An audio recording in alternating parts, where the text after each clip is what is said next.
Just a wee update on my Crime and Punishment read-along. I'm now looking at chapter 4 from part 1, and I'm writing up the chapter analysis just now, and I'm looking at a translation point which looks at the idea that there's trauma in Raskolnikov's background, which I find endlessly fascinating. What an idea. I listened to a podcast that Oxford University put out with a panel discussion celebrating Dostoevsky's 200th anniversary. And one of the panellists was, and of course, now that I've started recording, the cat has woken up, so you get to meet Willow. Come and say hi. Willow the Bengal. So one of the panellists was Yuri Corrigan, and he's written a book called Dostoevsky and the Riddle of the Self. And I learned of him through this podcast, and in his introduction he talked about the idea that Raskolnikov and other Dostoevsky characters from other novels have trauma in their background. And this is, as I say, endlessly fascinating to me. So I haven't read the book. I've only listened to the podcast, and I've read some articles around the idea, reviews of the book and interviews with the author. So I'm going to get the book. It's expensive, that's what's put me off getting it. And also it's going to be very dense, so it's going to take some real focus and work, but that'll be rewarding.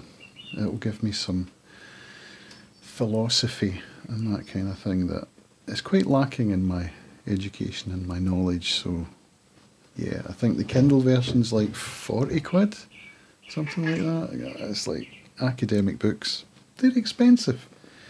Anyway, so for today's translation analysis component of my weekly chapter analysis that I put out on my Substack, which you'll get a link to down below if you would care to follow along, I've chosen a part of the book that discusses this idea of trauma.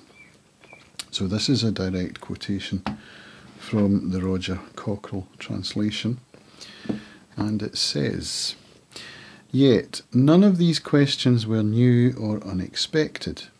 He had agonised over them for a long time now. They had long since begun to tear at his heart.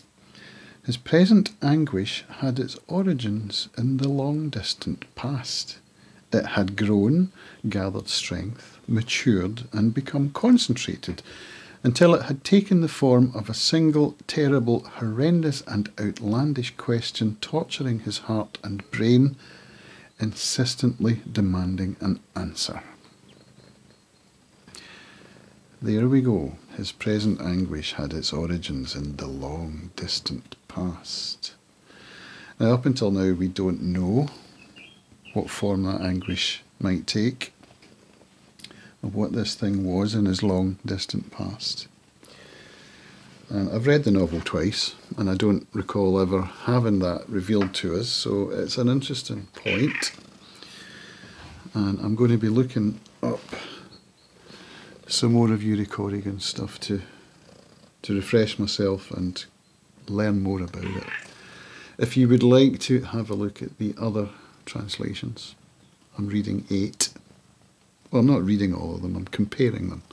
I'm reading the Roger Cockrell one cover to cover as my sort of primary source text, along with the Russian. I'm listening to the Russian on audiobook, which is a really good way of getting the Russian language back into my brain after a long time away from it. My comprehension is not 100%, far from it, but I'm getting a lot from it, and I'm listening in tandem to War and Peace as well, which getting some Tolstoy and some Dostoevsky into me at the same time. I mean, what could be better than that as a way of getting Russian back into my brain? So that's my weekly analysis, chapter 4, part 1, Roger Cockrell translation. As I say, read along with me. You've got time to catch up. Chapter 4 isn't a long, long way into the book. And I'm putting out weekly chapter analyses every week until we finish the book. So it's going to take us into, I think, February next year. So it's a long, slow read with lots of analysis, translation, comparisons, and whatever else comes to mind. And I will hope to be sharing some more of what I learn from Professor Corrigan's book, which I'm going to get probably today. Right, thanks for watching. I'll see you all again soon, hopefully. Bye for now.